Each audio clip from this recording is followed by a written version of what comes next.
In 2025, Kawasaki was rumored about the possible return of the GPZ1000R when Kawasaki's official YouTube channel uploaded a timeline video featuring images of different GPZ models to represent each year.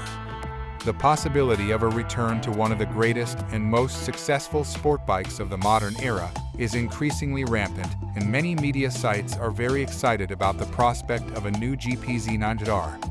The Kawasaki GPZ1000R, also known as the ZX10, is an upper-middle-class sport bike produced by Kawasaki in the late 1980s and early 1990s.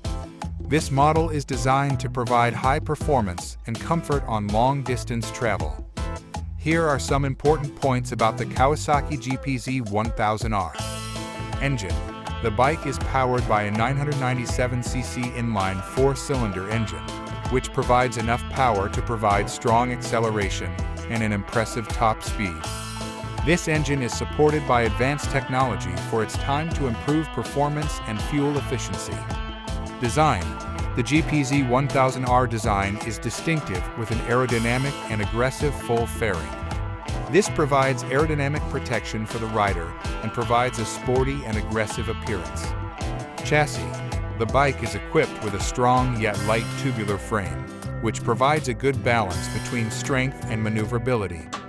Telescopically adjustable suspension at the front and dual suspension at the rear provide a comfortable ride and responsive handling. Features. The Kawasaki GPZ1000R is equipped with various advanced features to enhance the riding experience. It includes dual disc brakes at the front, a complete digital instrument panel, and an optional ABS braking system, depending on the model and year of production. Performance. As an upper-middle-class sports bike of its time, the GPZ1000R offered impressive performance both on the road and track. With great power from its engine and solid handling, this motorbike is perfect for riders who want an amazing riding experience.